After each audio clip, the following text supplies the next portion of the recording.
எலுமிச்சம் பழங்களை வைத்து கற்பூரம் ஏற்றி மாந்திரீக பூஜையில் ஈடுபட்ட இந்த முகநூல் மந்திரவாதியை தான் பெண் மாயமான விவகாரத்தில் எச்சரித்து அனுப்பியிருக்கிறார்கள் போலீசார்.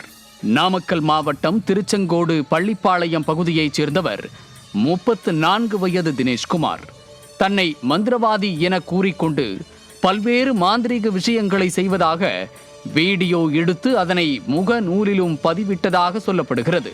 இதனால் பலரும் தினேஷ்குமாரை மாந்திரீக விஷயங்களுக்காக தொடர்பு கொண்டு வந்ததாக கூறப்படுகிறது.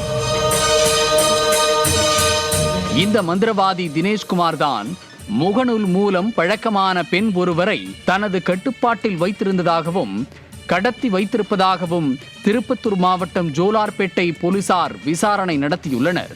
ஜோலார்பேட்டை அடுத்த சின்னமண்டலவாடி ஏலகிரி மலை ரோடு பகுதியில் வசித்து வருபவர் விவசாயி கணேசன். இவருக்கு சத்யா என்னும் மனைவியும் ஒரு மகனும் உள்ளனர். கடந்த 15ஆம் தேதி இரவு கணேசனுக்கும் சத்யாவுக்கும் குடும்ப சண்டை ஏற்பட்டுள்ளது.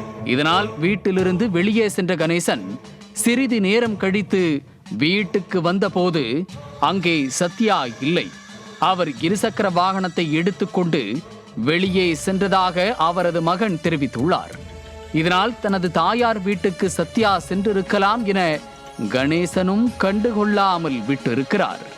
மறுநாள் காலையில் மாமியாருக்கு போன் செய்து விசாரித்த போது சத்யா அங்கு வரவில்லை என்பது தெரிந்து அதிர்ச்சி அடைந்த அவர் பல இடங்களில் தேடியும் கிடைக்காததால் 19ஆம் தேதி ஜோலார்பேட்டை போலீசில் தனது மனைவியையும் பைக்கையும் காணவில்லை என புகார் அளித்திருக்கிறார். புகாரின் பேரில் விசாரணை மேற்கொண்ட போலீசார் சத்யாவின் செல்போன் எண்ணை வைத்து ஆய்வு செய்த போது அவர் மந்திரவாதி தினேஷ்குமாரிடம் அடிக்கடி பேசி வந்தது தெரிய வந்ததால் அவரை பிடித்து விசாரித்துள்ளனர். போலீசாரின் விசாரணையை தொடர்ந்து சத்யா நாமக்கல் மாவட்டம் குமாரபாளையத்தில் உள்ள காளியம்மன் கோவிலில் இருப்பதாக தினேஷ்குமார் தெரிவித்துள்ளார். இதையடுத்து அங்கு சென்று சத்யாவை மீட்ட போலீசார் கணவர் கணேசனிடம் ஒப்படைத்தனர். மேலும் பேஸ்புக் மந்திரவாதி தினேஷ்குமாரை போலீசார் எச்சரித்து அனுப்பி வைத்துள்ளனர். நியூஸ் ஜே செய்திகளுக்காக திருப்பத்தூர் செய்தியாளர் பிரபு மற்றும் ஆசாத்.